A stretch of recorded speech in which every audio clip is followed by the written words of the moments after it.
Well, we'll begin. It's a minute past one, and can I welcome everyone to this meeting of the All-Party Parliamentary Group for Football Supporters.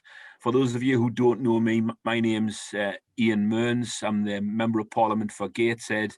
I'm a Newcastle United season ticket holder for my sins, and recently was appointed as a guardian of the Newcastle United Supporters Trust Fund. So it's a real pleasure to have you all here today. The subject of today's meeting is promoting LGBT plus representation and combating discrimination in football. And to mark this year's International Day against homophobia, transphobia and biphobia, both the all-party parliamentary groups for football supporters and for global LGBT plus rights would like to invite you to join our panel this afternoon. And it's going to be moderated by Anwar Uddin, who I'm going to hand across to in a little while. Anwar is the Fans for Diversity campaign manager at the Football Supporters Association, and the panel will be a discussion with Damian Collins MP, who's the former chair of the Culture, Media and Sport Select Committee, Chris Paouros, who's co-chair of the Proud Lily-Whites and Kick It Out trustee, Luke Tuffs, manager of Ashford Town in Middlesex Football Club, and we've also specially joined this afternoon, and a surprise, Gareth Thomas from the world of rugby union. So although we are not normally used to see a game played with a different shaped ball, you're very, very welcome, Gareth. Lovely to see you here. So the panelists will discuss their work on the football pitch, in fan clubs and in Parliament to combat discrimination on football grounds and promote the inclusion of LGBT plus players, officials and supporters, followed by a Q&A session with MPs, peers and invited FSA members. So over to you, Anwar. It's a real pleasure, and thank you for joining us, everyone. Anwar. Ian, thank you very much for that welcome, and welcome everyone. It's fantastic to be here. Good to see so many faces. I'm Anwar Uddin. I'm going to be your moderator this afternoon. I am the Fans for Diversity campaign manager. I'm also the assistant manager at Aldershot Town Football Club, who play in the National League. I've had a 17-year professional football career, lucky enough to play from the Premier League all the way down to non-league. And uniquely about me, I was one of the first British Asians to ever play football in this country. So I'm passionate about change, I'm passionate about equality, and it's fantastic to have a panel today of people that I'm constantly inspired by their work, and I'm sure they will inspire you this afternoon. Just to note that the session will be recorded, and we have put this out on fan mail on Friday, and we was inundated with questions for the panel. And hopefully if you have questions throughout the meeting, please feel free to put them in the chat box. And if we have an opportunity, we will ask the panelists those questions also. So to start off, I just want to come to you, Damian, if that's okay, and touch on our title, Promoting LGBTQ plus Representation and Combating Discrimination in Football. Damian, how important is that to you? Well, thank you for inviting me to join the panel and to speak today. And as Ian mentioned, I'm particularly pleased as well that Gareth Thomas has been able to join us, because Gareth has done some really great work looking at homophobia in football, made a very important programme for the BBC, and when we worked on the Select Committee inquiry, was very helpful with his insights on that as well. What we looked at was really, I think, two very important things. One was, why is it that within professional football there are no out gay footballers, whereas in other sports, people have made that decision to come out? And what is it about the environment within football that has created that problem? Is that a problem within clubs? Within the environment in which footballers work as professionals that makes them feel unable to speak out? Does it come from the terraces? Is it a sense of abuse that could be directed at footballers? What is it that has created that barrier? The Select Committee looked at this a few years ago now, and looked at both those aspects. And I think the one thing which I think would start is to say that there is a real sense that homophobia does exist within the sport, that there is prejudice against people who are gay, and that inhibits footballers wishing to talk openly about their sexuality. And there's also a problem on the terraces as well, and that whilst some progress has been made in terms of combating racist abuse within football, although actually I think since that report was published, I think we'd all be really concerned about the rise in hate speech and racist speech towards sports people on social media that seems to have got particularly worse in the last few years, maybe because people feel anonymous when doing it. But there was an attempt through legislation to make racist abuse within football grounds an offence. The Football Offences Act set out that was an offence. It was really clear to the police and the ground stewards they had the power to act.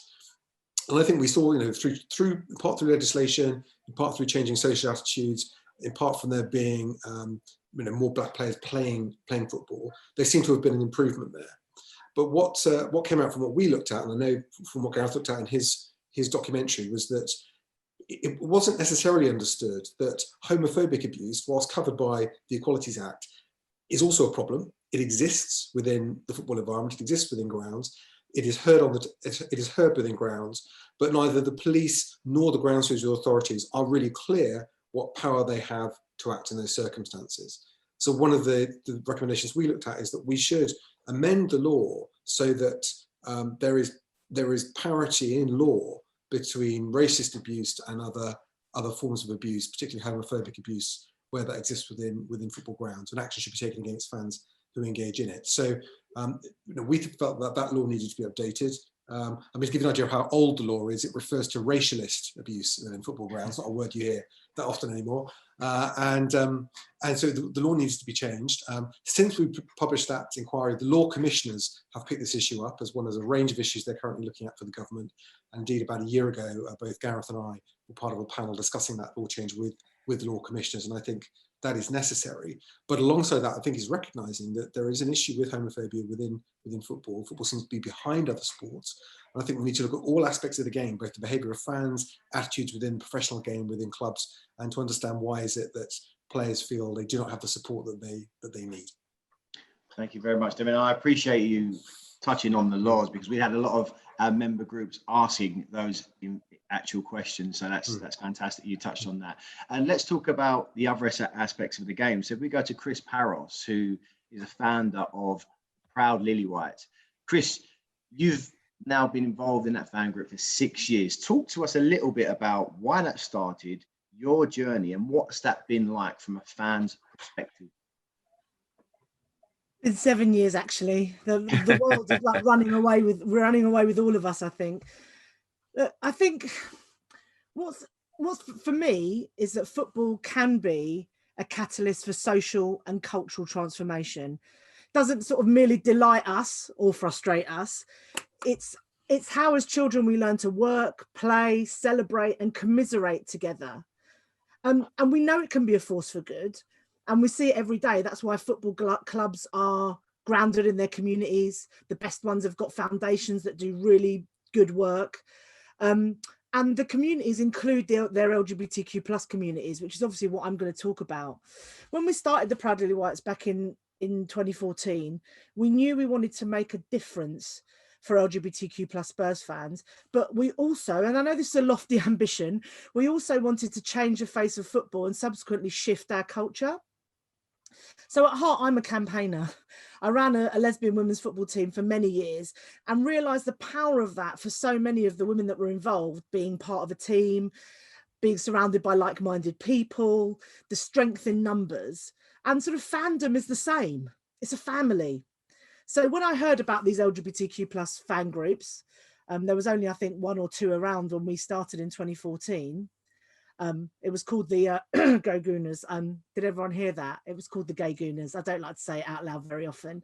I thought actually we should do something like that. We need that at Spurs, and luckily the club was thinking the same thing. If we fast forward these sort of 7 years, I think it's one of the fastest growing movements in football. And we went from 4 groups when we started. As I say, it was us, the Gay Gooners, Canal Street Blues at Manchester City, and the Proud Canaries at Norwich, to more than 50 now. And we're doing all sorts of really important things. Look at the fact that we're having this conversation today. And there's individual and collective impact in the stands, impact in attitudes. And that's why we do what we do, is because we're part of the family. And as LGBTQ plus fan groups, we've changed that narrative. There's never been a homogenous football fan, and we've shone a light on that. And visibility is really important. Visibility is something that we think and talk about a lot. Because if you ever watch a Tottenham match, whether it was at White Hart Lane or at the Tottenham Hotspur Stadium, you'll see in the corner a massive rainbow flag. That has a huge impact. That has a huge impact on young people that are in the closet, who are trying to work out their sexuality or their gender identity. And that's what, you know, all over the country and actually all over the world, that flag says you're welcome here, whether you're a fan, you're a member of staff, or you're a player. And role models and allies are really important as well. You know, we had a conversation in December with Eric Dyer, Pierre-Emile Højbjerg, both sort of, you know, sort of lauded Premier League players and internationals, where they talked about their allyship. You know, the Spurs won the inaugural Football vs Homophobia Professional Game Award. Ledley King found himself on a train to Altrincham to come and accept the award on behalf of the club. And then you've got the likes of Luke, who I'm sure we're going to hear from in a minute, who are role models, who are active in football. And it really, really matters. I'm really proud that people have come back to football because of the Proud Lily-Whites. You know, I've got lots of sort of anecdata from, specifically from gay men as well, who say, I thought football wasn't for me. You know, at the times of coming out, I might have loved football. And then I thought at the times of coming out, it wasn't for me. And they've seen that flag and said, yes, it is for me. I've been a Spurs fan all my life. It was so special as a 6-year-old to be in that shared space, to think of that sort of collective hope, collective glory, sometimes misery, and the collective intake of breath. You all know it as football fans, what it feels like just as the ball's about to hit the back of the net. It's really special, and nobody should be denied that. And that's why we do what we do. I could go into how we do it, and there's always more to do. And like Anwar, and I'm sure a lot of people here, I want to put us out of business by doing all this work.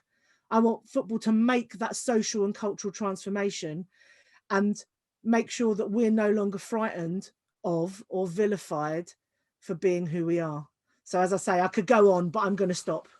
Thank you very much, Chris. It's an amazing insight into your journey in the Proud Lily-White. So from the terraces to the actual pitch, Luke Tuffs, if I could come to you. So Luke, you're currently the only openly gay football manager in the English pyramid, now at Ashford Town and Middlesex. And we've kept in touch, close friends now, and I've seen your rise from the lower leagues up into step 4 at mighty Ashford Town, Middlesex.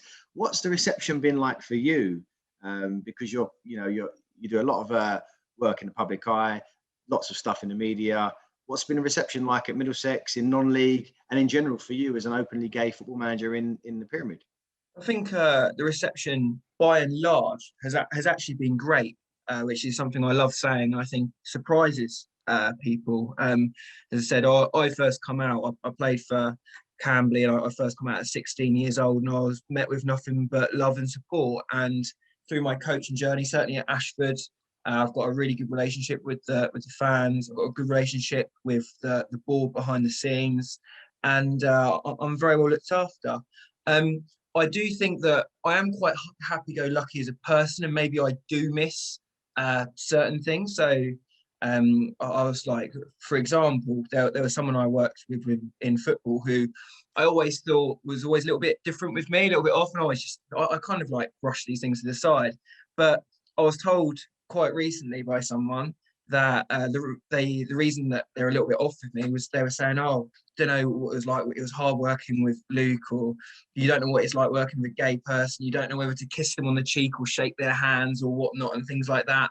And actually, do you know what? It's something I never, ever really considered people would think. And like I said, where I've been met with support almost all the time, I didn't really consider that people do still think like that, but clearly they do. And it has always kind of been at the back of my mind as well that potentially being gay could be an obstacle to me getting higher. Whilst where I am the only out manager in the semi-professional game or in the professional game at any sort of senior level of the game, it's clearly still a consideration if I applied for a job. So if I apply for a job, the fact that I am the only out gay man, if people behind the scenes have never met a gay person before, what are they actually going to think like? And I actually remember my old club at Hartley Whitney, who, by the way, I can say nothing but good things about. What a football club, what a fantastic group of people. I remember the supporters coming up to me and they said they'd never met another gay person before and they weren't sure what to expect. And do you know what I mean? And actually, we built a really good relationship, which we both worked on, and it was fantastic. But it makes you think that actually, if I did apply for a job somewhere, what if the chairman's never met a gay person before? What if the chairman's not sure what to expect? What if his chairman's worried about what the culture will become at the club or whatnot? So, yeah, overall, very, very good, but with still nagging worries in the background, I guess. Thank you, Luke. No, it's an amazing journey. I think you're doing amazing stuff at Ashford Town. Just on that, Chris, and staying on the pitch. So you said when you started Premier Whites, there was 2 to 3 LGBTQ plus fan groups. Now there are near enough 50. Do you think, because there are now so many that are visible, that are doing some great work at their clubs locally and nationally, do you think that would enhance the chances of a Premier League or an EFL player coming out? Do you think that would have any impact on that happening, or do you think it's a separate thing, but something that's going really, really well?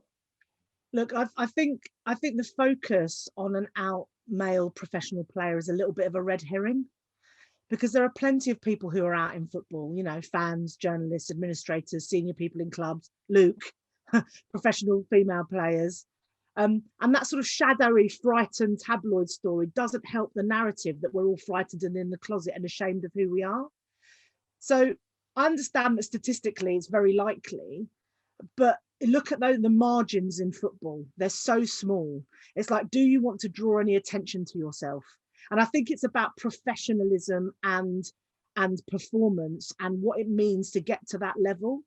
And so, you know, who does make it? What difference will it make? You don't know if there's that one decision. As Luke said, he's only ever had love, right?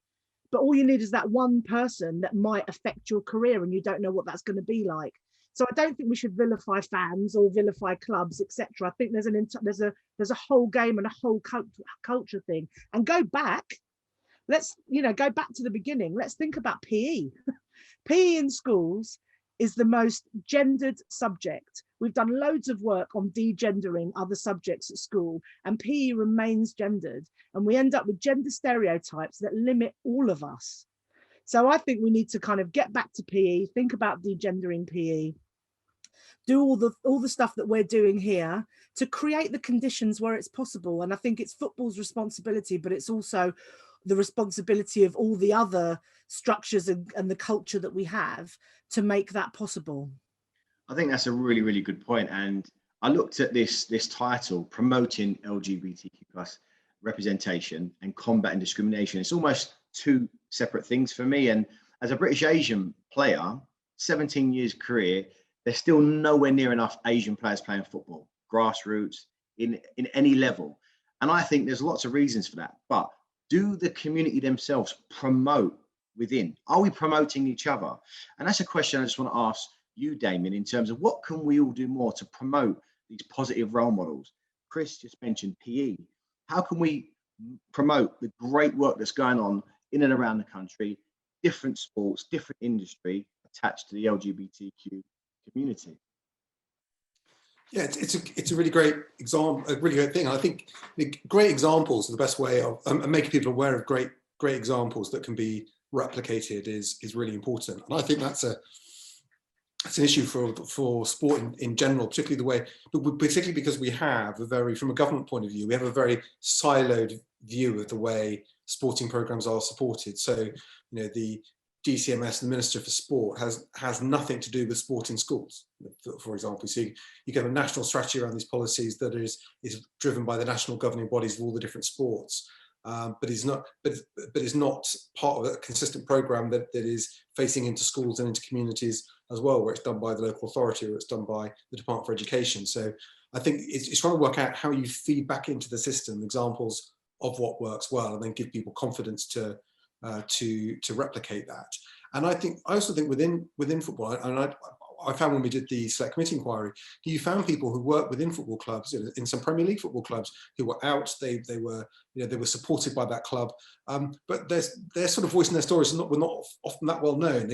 We were not aware of them before we started the inquiry, and they had really interesting things to say that were reflected in the report. And I even found just the process of like putting that report together and publishing it was a good way to try to tell some of the stories, some of it very positive, The other feedback we had was from from people that gave evidence, including actually people like John Amici as well, his experience from the NBA. And see, Chris nodding, he'll remember this, was saying that even when there were, even when there are good programs like Rainbow Laces and things like that, the way in which they're delivered, even by a club to club, can vary massively. What clubs do to support those things, to boost awareness of the issues, can vary massively. And therefore, I think encouraging good practice based on good examples, I think, is really important.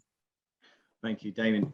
Gareth, if I could bring you in, if that's okay. Now, an absolute role model for me. Loved watching you play, but you've got an insight into football as well. And we're talking about promoting LGBTQ plus representation, combating discrimination. Now, you're someone who's got a little bit of an insight into the differences in sport. What's your thoughts on how different sports have tackled this issue? Are other sports representing the LGBTQ plus community better than football? What's your thoughts on that, and how can we do more in our game? Listen, I don't think that sport is where it should be, regardless what sport we talk about. Just because I came out in rugby like 10 years ago, and there's been no one since, but it's okay because I came out 10 years ago. So we got Nigel Owens who's a referee, or Tom Daly's a diver, so diving's okay, but he's the only person. If you think globally at this point where we are when it comes to sport, I think if anyone on here, we all realize the power of sport. These people have platforms, they have column inches, they take up television. If we could name, 10 openly gay, male or female professional sports people competing at the top level right now off the top of our heads, then you know what, we'd be doing well. And out of the millions of people that globally participate in sport, then we got to realize we're talking about football today, but sport in general has got a long way to go. And I think, you know what I found is kind of the differences to sport. And I met Chris and the Lily Whites and so many other groups who are doing really, really well is what I was doing, because of my club is Cardiff, okay? But that's my affiliation, that's my passion, right? But ultimately, what I think, well, really, we have to ask ourselves, what is the need for having to have that representation in the ground? Is that representation is because we realize we have to be represented, or we have to show because there's a problem?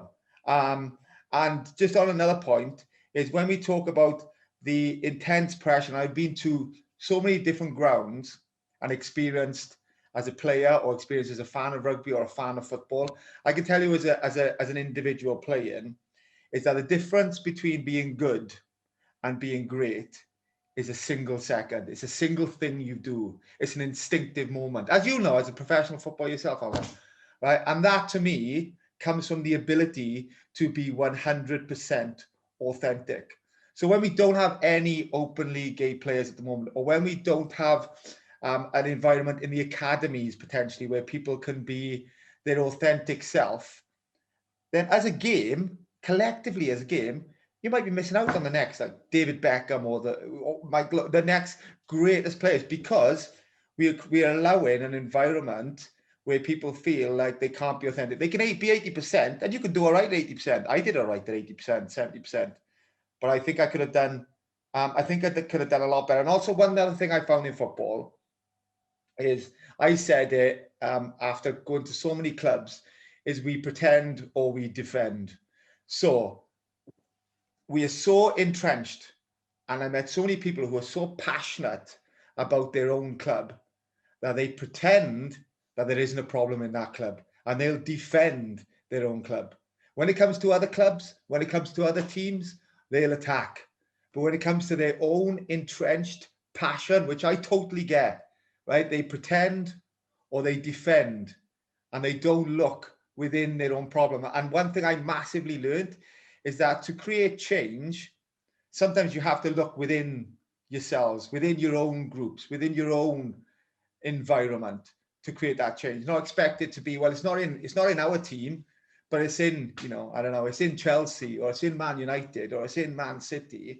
And at the end of making my documentary, which Damian and Chris were really helpful in, like, we tried to change a law that, the Football Offences Act that had been created in 1991. Now, nobody on this call can say that since 1991, things haven't evolved.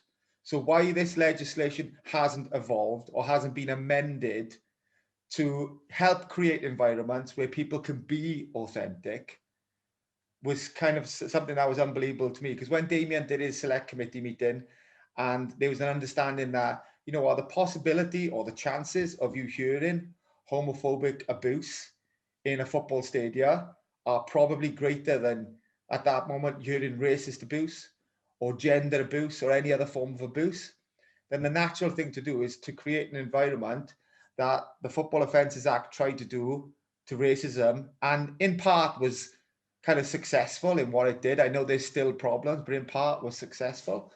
So I feel that there's people with a lot of power who have the ability to make change. And we rely on the people like Chris, on the people like Luke, to have out of their own time, from their own passion, to wanting to create an environment for people to feel like they're okay. We say, do you know what? We've got an LGBT fan group. Yeah, we got a proud Lilywhites. So, you know, it's okay. But there's people with more power who can make more change, but they rely on so many other people. Thank you for that, Gareth. And you just got me thinking, because I remember in the last 2 decades, I fell in love with football watching Italian 90. You know, I was listening to Pavarotti sing and Scalaccio, and it was just like, wow, this is like a theatre production that I want to perform in. But since then, how close have England been to winning something? And, you know, I know we've done it in rugby, but have we been as dominant as other countries? And I always wonder why, because we are a hotbed of football. We have some amazing players, but maybe one of the answers to that question is, have we missed out on genuine talent pools from the LGBTQ plus community, the Asian community, different faith groups? You know, we're talking about fine margins, Gareth, and you said it rightly. To be at an elite level, it literally is those small percentages. If we would have tapped into these talent pools that I definitely feel that in the last 3 decades we haven't, and we're trying to address, maybe the fortunes of Wales, England, Scotland, in national tournaments, in World Cups, in European competitions, we were very close, but maybe we could have been closer had we done that. So it's a great point, and thank you for your insight into that. And just talking about, and again, it's Mental Health Awareness Week this week. The FSA this week are doing lots of activity around mental health and awareness. We've got a webinar tonight with loads of fans talking about how we can support each other. We're just on mental health awareness, Chris, because I think it's very, very poignant to discuss that this afternoon, because how has the LGBTQ plus community felt across some of the online hate that you see? If you talk about mental health, how has the community reacted, and how does it deal with some of the hate crime online, some of the hate crime in general that we see in football? I mean, well, it's a big question. I think we know that sort of sadly that there are disproportionate mental health issues in our community. And I think if you're sort of living in fear, living in the closet, living against the backdrop of discrimination, that's not good for anybody's mental health. You know, there's an LGBT plus education charity called Just Like Us who did some research during lockdown. So it's very relevant and recent research. And they found, you know, LGBTQ plus young people still face unacceptable levels of homophobia, lesbophobia, biphobia, transphobia. 85% of them regularly hear homophobic remarks. LGBTQ plus young people are more than twice as likely to worry daily about their mental health. And Black LGBTQ plus young people are more likely to be worried for their mental health than their white counterparts. And this was exacerbated during lockdown. And we know sport can have a massively positive impact on your mental health. So that's why, you know, all of this is kind of tied up together, and it's why we do what we do in football, and it's why we're part of the family, and it's why it's important that fans were part of the social media boycott, which I'm sure we'll come on to. But while I've got sort of MPs, civil servants, people that can have an impact on these things, I would like to talk about homophobic chanting, because that has a massive impact on mental health, something that Gareth's touched on there. And apologies for my unacceptable use of language here. It's a term that is homophobic, but I'm going to say it so we know what we're talking about. And I want to talk about the Rent Boys chant. That has a massive impact on any gay man who is in a football ground or is watching on television. And I think I'd love to see the government do more. So anybody who's an MP or a civil servant, please hit me up. Let's have a conversation to ensure that the police and the CPS understand that it does meet the threshold. Because I've seen the police say on several occasions that the threshold isn't met. If you ask any gay man, it is homophobic, right? And I've had a look at the CPS definition as well. And it says that any incident or criminal offence which is perceived by the victim or other person to be motivated by hostility or prejudice based on someone's sexual orientation or perceived sexual orientation, that makes it homophobic. And the intent is homophobic when it's being used in a football context, or you wouldn't use it, right? And I mean, we could go on, I could give you examples of why it's important, and we could take that offline, but Anwar, I hope you don't mind me sort of flipping that around a little bit, because I think it does have an impact on mental health, and I'd be really interested to hear what some of the, some of the MPs or in this room will think about that, and whether there's something we can do about that from the police and the CPS perspective. No, it's a great point, Chris. And I think, as I say, it's Mental Health Awareness Week. And I think sometimes we underestimate the impact of hate crime, like the victims that have to go through this and they're trying to work together to make positive change. I think it's important. Now, Luke, just to come to you. Now, we've had some discussions, about online usage and Twitter and Instagram. And how's that been for you? Because I know you're on Twitter and Instagram and you use social media quite widely, but you've actually engaged with some of these individuals that have actually abused you online. Am I right in saying that? Yeah, I sure are. You have good fun reading them as well, don't you, mate? Oh, I send them to you.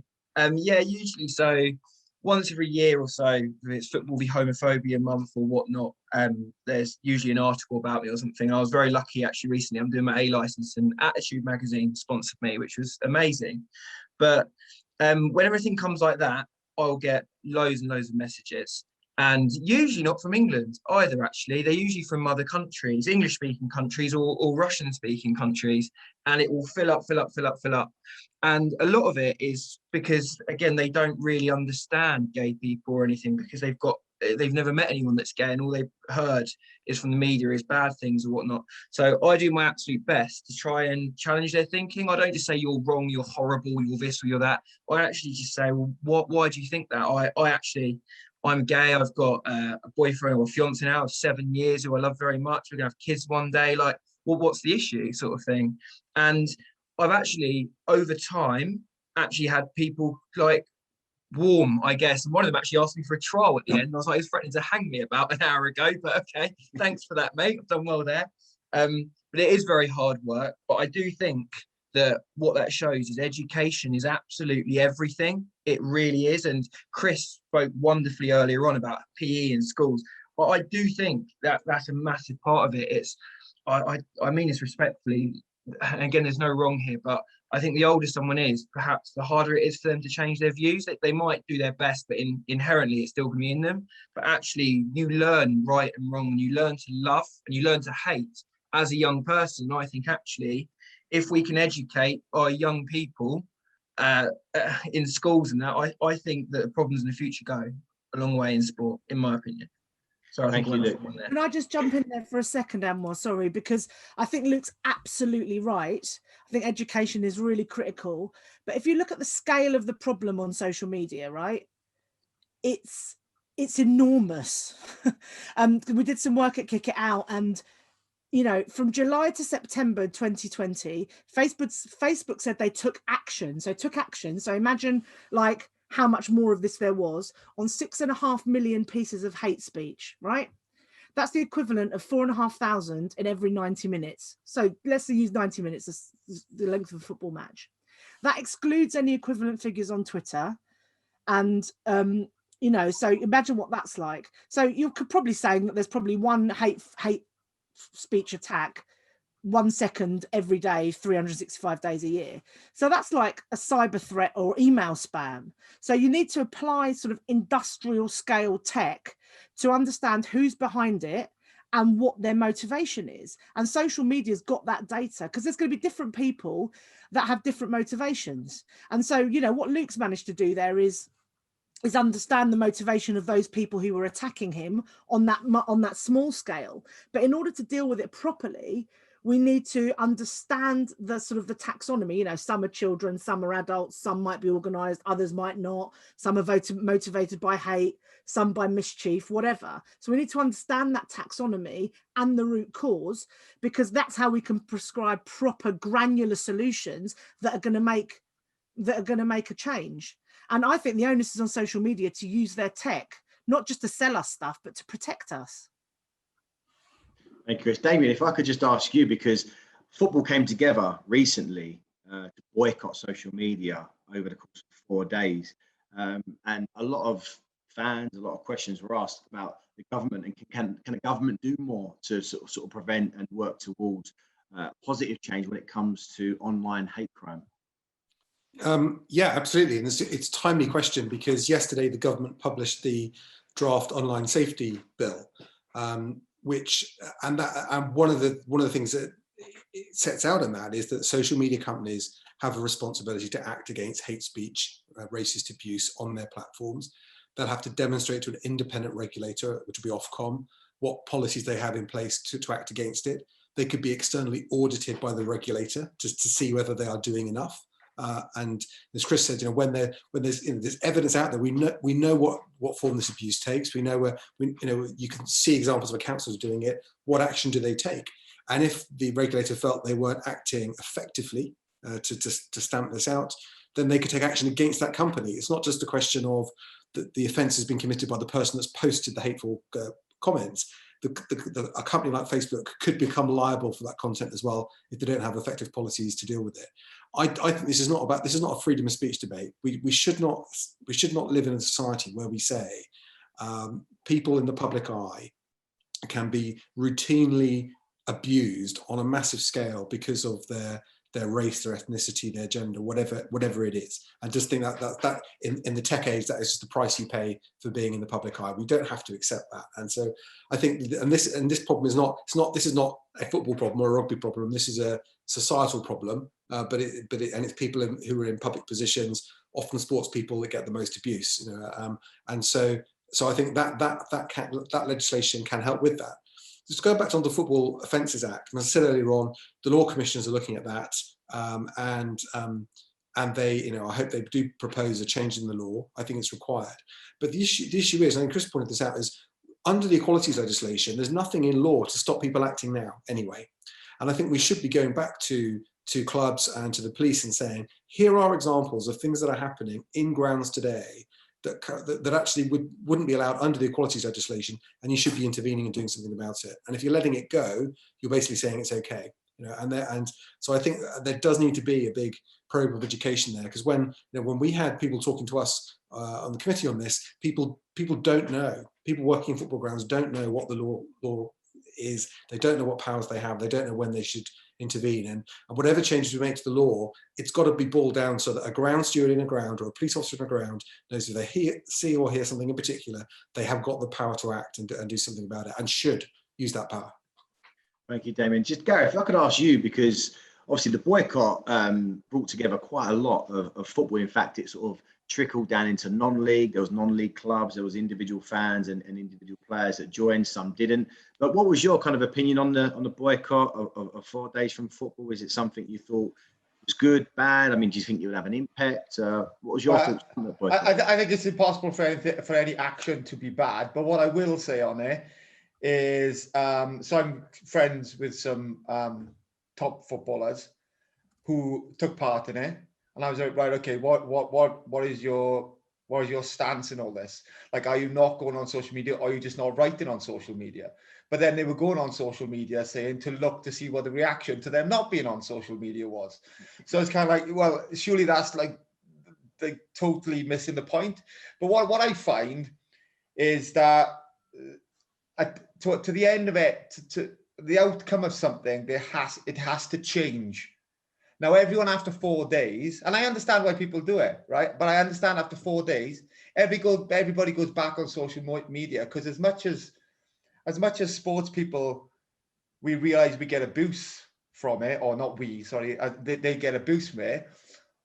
Also, the people feed off it. So if you're on it, you're actually buying into the system yourself. And what I felt it was, and this is so much of the work I've done, especially around football, especially around forms of discrimination in football, is that we are all amazing at reacting to a form of discrimination, or we are all brilliant at reacting to something that's very negative to the game or to the fans or the game, in the name of the game, the brand of the game in general. But what we never really act on is people, like the people on this call, like the people I respect on this call, especially for someone like Chris, people who are proactive, people who are standing up and saying, okay, do you know what? I'm fed up of having to react against a negative form of discrimination. I want to be proactive, that I never have to react again. And when we stand up and try to make change, we're either brushed away because people will say to us, well, it isn't a problem. And we're saying, well, that's why we want to, that's why we're here, to make sure that it isn't a problem. Because I guarantee you, in 6 weeks, when you turn the television on and I hear a form of discrimination, whatever that form of discrimination was, in a football ground, everybody kicks up in a froth. Again, I don't want to say it, the rent by chance. It comes on television. This is terrible. This is wrong. And then 6 weeks later, you turn the television on again, and there's another form of discrimination. Or 6 months later, there's another form of discrimination. Yet when we try to be proactive in stopping it, then people just turn around and say, you know what, there isn't a problem here. But when everybody reacts, we feel, oh, that's good enough. Okay, thanks for reacting. Okay, yeah, we have got good people in the game because they're reacting to it. And I think what that social media blackout was this reaction to make a stance that now is irrelevant. The fact that we all know people have made a stance, but really, has that stopped the discrimination on social media? Like, has the social media companies taken a hit so much that they're going to say, whoa, we can't allow this. We have to stop this happening? Because I'd love to agree with the stance and say, do you know what, that's made a change and things are going to change from here. But I think over the last 5 years, especially from where I've been passionate about change within sport, not just in football, within sport, then you realize people do things, but kind of know that the outcome at the end of it is just going to go back to exactly how it was 4 days before they decided to have a blackout. No, I appreciate that. Can you say something? Because I think what Gareth's saying is spot on, and it's really important that there are voices like his saying this. But that's precisely why we need everything. We need the spectrum, right? Because the social media boycott, as far as I could see, was never going to be a means to an end.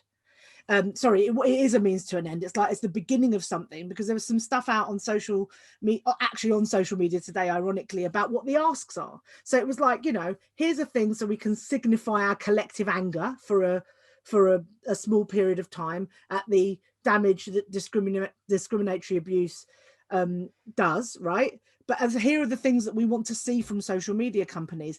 And they, like, I know it might sound naive, but they do have, I think, a sort of a moral responsibility to act, right? And this is part of it. So what's really important is if you've got Gareth, really importantly, banging that drum that he's banging, but that you've got a collectivity of football and other sports, it turned out in the end, the individuals and the institutions saying enough is enough. And so you need all of it. And you need the government to be doing this stuff with the online safety and to be able to levy like massive fines on. I read some of the detail, and it says that the social media companies could be fined 18 million or 10% of their global annual turnover. That's a lot of money for Facebook. But that's why whoever the regulator has to have the teeth. But we can't let up, Gareth, as you say, we can't let up because we think this is happening. We have to keep going.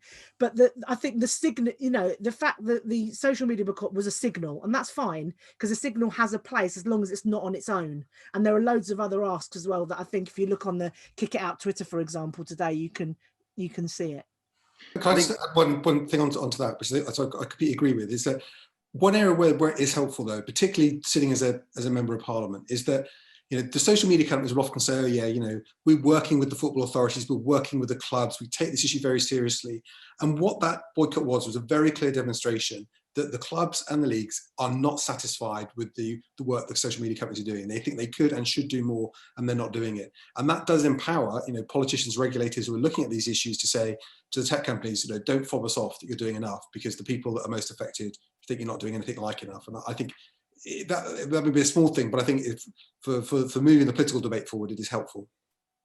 No, just on those points, one thing that struck me when you was talking, Gareth, was that as a player, each year I would get asked to maybe put on a t-shirt or turn up at an event, which was great because it raises awareness of discrimination of all forms. And I've experienced some horrific things. I've seen, unfortunately, and I'm hoping that my children will have a different experience than I did. But I was very much an anomaly. There wasn't many Asian players that were playing, but I think we need to do more around prevention. And the campaign that I lead on Fans for Diversity, which is an FSA campaign, we do amazing stuff supporting fan groups and trying to get as many people watching live football as possible. And once they're there, we try to really create an inclusive environment. But I have to say, sometimes we're creating a network. We're getting loads of people watching football. So I send, the Asian community to Bradford, an LGBTQ fan group away to watch Bristol Rovers. But sometimes on a weekend, I sit there and I'm holding my breath and I'm just hoping and praying that their experience is a good one, because sometimes it isn't. Because we're encouraging people to go into stadiums, but if it's not a safe experience and you have racist chanting, am I doing my job? Am I really being responsible for trying to get people watch football? It's changing. It's brilliant. It's amazing. Get that belonging, that feeling that we all know because we're all in tune with football. But there are so many people in this country that don't have that because of fear. So I think it's really important that we understand there is a lot of work going on, but it needs more support. And just on the online thing, I mean, every single time that I help create a new LGBTQ plus support groups, we decide on a launch, get a club involved, and then we let everyone know we're going to launch today. Today we're going to launch. So I've done that maybe 30, 40 times. And I have to say, when the Proud Valiants launched, for example, on Twitter launched, and it was a proud thing for the Charlton fans to do that.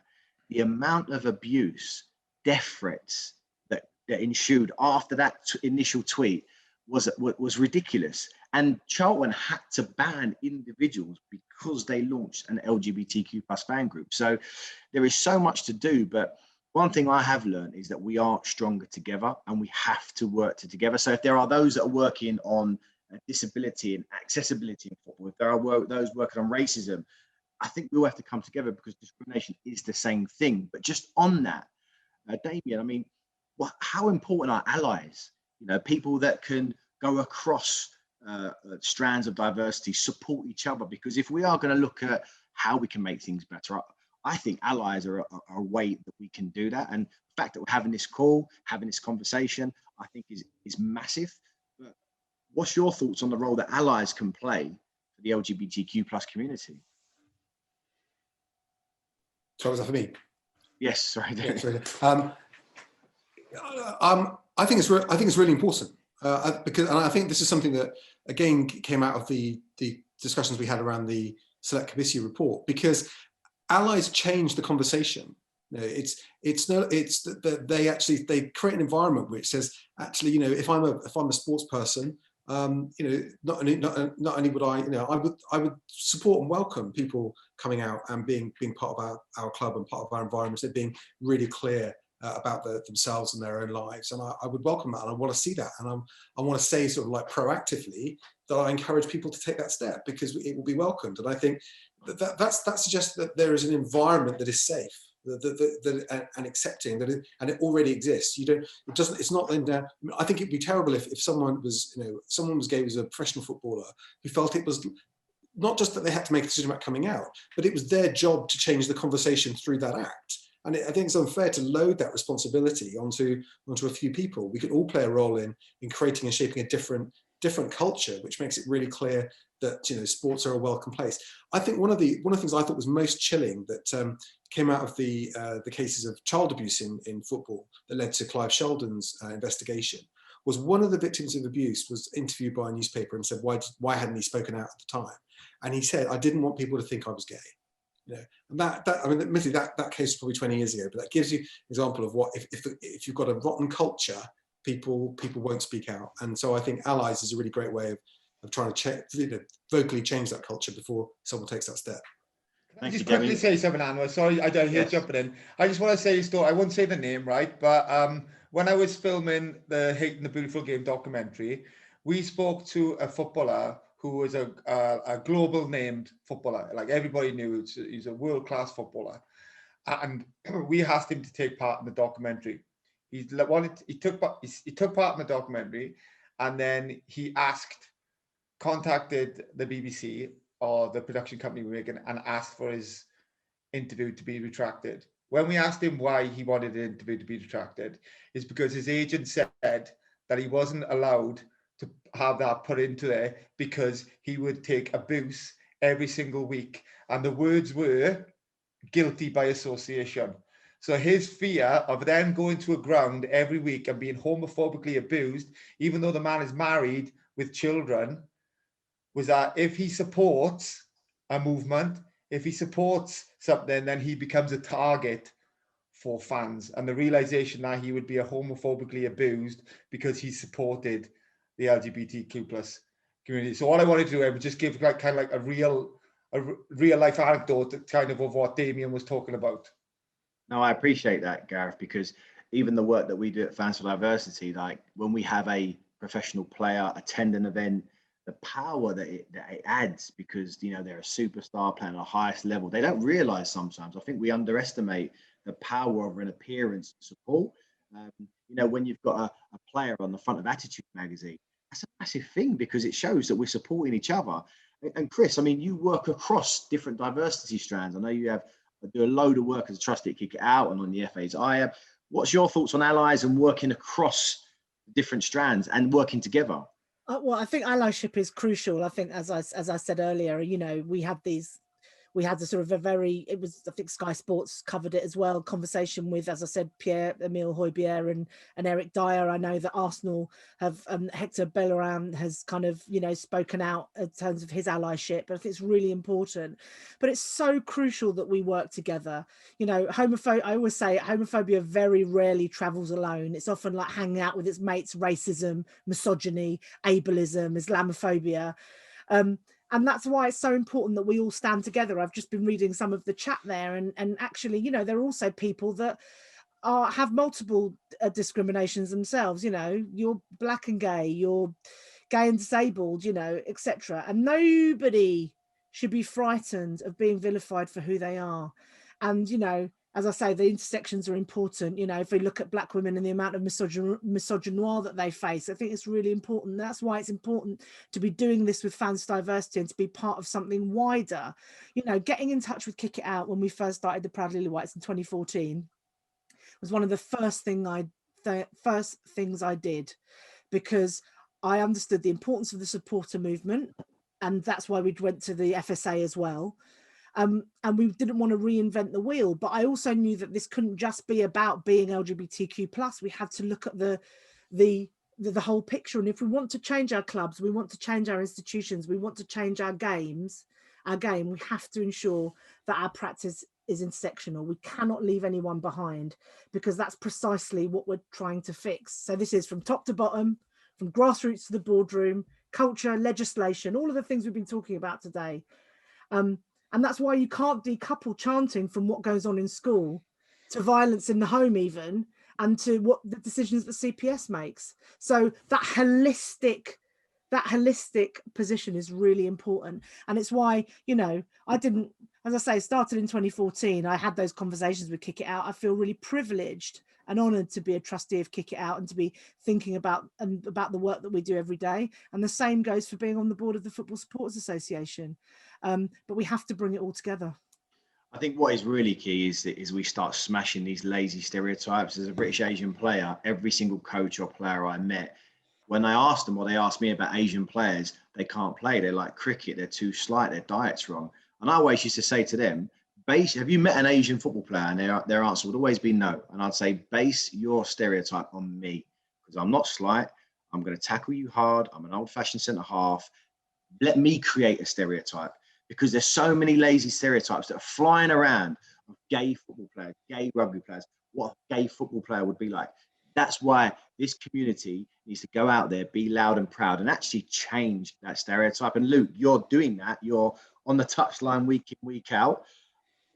You know, allies for you, the support and changing that narrative of those stereotypes. I mean, allies are absolutely huge, Anwar, and I'm not saying it's because you're leading this call, but like for me personally, you have been a massive influence in my life, and I imagine lots of other people in this call as well. You've been huge for us, Yes, Luke. and for our whole communities as well, and it means the world. And without people like you doing what you do, we don't get nowhere, and the next generation haven't got on in a better place than we are. And I can tell you now, having allies like you is making a huge difference, not just us, but young people coming through the system. So yeah, thank you, and agree, it's something that's really important to us. Thank you, Luke. I didn't plant that question. I didn't ask him. I didn't ask him to answer it like that. But I really, really appreciate that. But I feel like everyone on this call, there is so much work being done. I think it's imperative that we actually do support each other. So if someone puts on an event, if there's activity, if there's a campaign, we have to support it. And it might not be around LGBTQ plus representation. It might be around racism, but we need to support. And that's really, really important. So it is 57 minutes past 1. I just thought I'd very quickly just go through and ask everyone if they've got just a couple of things just to close about today's discussion and any points to take moving forward. So Gareth, could you do the honors and do that first? But we have to be quite quick because we haven't got much time. Yeah. Listen, as far as I'm concerned, like equality, diversity, getting rid of discrimination in the sporting arena, I nearly swore then, is a hill that I'm willing to die on. And I'll probably die on it because I don't believe it'll change in my lifetime, but I'm willing to die on it. And that's how passionate I feel about it. And I'm not just passionate about it in sport, in rugby or in football. I'm passionate about it in the world of sport in general. Wow, thank you. Listen, Gareth, we're with you on that. Damian, is there any sort of closing thoughts on today's discussion? Well, I do hope that the government does bring forward a change to the legislation on the Football Offences Act, because I think it makes a statement, you know, and it might not change behaviours overnight, but it makes yet another statement. And I think it is important that people see these issues on a par with racist abuse, which is, you know, so clearly seems wrong and is, you know, acted on maybe not always enough. But I do think these things are important, and just, you know, within the context of Parliament, just having these discussions amongst ourselves is really important as well. So thank you to everyone, non-parliamentarians who've been part of the conversation today. Thank you, Damian. Again, appreciate hosting. Luke, closing remarks? Closing remarks for me would be to make sure that this isn't just another conversation, as Chris mentioned earlier on, like actions mean everything. So Damian, I really appreciate what you said about changing the legislation. It's making sure that actually happens, because that will be huge. As we said about chanting in grounds and how that affects people, it's something that he's stamping out. And without change, it's not going to get stamped out. So you can be a huge part of that and helping the future of this. And for those more involved in the football side of things, again, it's the education. It's maybe throwing in something about racism or homophobia on your level 1 coaching course. So coaches and managers actually have a little more thought process and understand what's going on, what to look for and how to talk. I think that could be really important. And on the subject of education, again, when we talk about part of the PE syllabus should be about like accepting people from all different environments, and what Anwar said and Gareth said about how those little differences make someone make it or not. It's huge. So they're my 3 points. Thank you, Luke. And lastly, Chris Paouros. I think I've said enough, probably, to be fair. And actually what everyone said is great. So I think we've got to just keep going. And I'm with Gareth. It's a hill I'm willing to die on, but I don't think we're going to die on this hill, Gareth. I think we're going to do it because we've got absolutely. Because we've got the will. We've got the will. It seems like we've got some political will here as well. And we've got to shift those cultures and do it everything from grassroots to the boardroom and from top to bottom, change the legislation, change the culture. Come on. Oh, on that note, I think we have got some great work to be done. But I think over the years, I always say, people say, you know, it's evolving, it's changing, it's getting worse, it's getting better. Sometimes it's hard to understand, but this call and some of the work that you are doing, everyone on this call, for me, symbolize positive change. And for me, that's encouraging. If we can keep doing a lot more of what we're doing, and it's key to support each other. That is huge for me, because I know if I do something, I've got the support of so many fans, so many people from the FSA and the networks, and I'd like to think that we would all support each other in whatever we do moving forward. So it's been an absolute pleasure. If you have any questions post session, please email me. My email is on the chat box, and let's definitely continue this conversation. And I look forward to maybe hearing and seeing you all sometimes. Thank you very much. Thanks, everyone. Anwar, can I thank you in particular for moderating the session and for guiding everybody else. So honestly, thanks very much. It's been a real pleasure to sit and listen to the panel this afternoon. Thanks very much indeed, everybody. Thank you.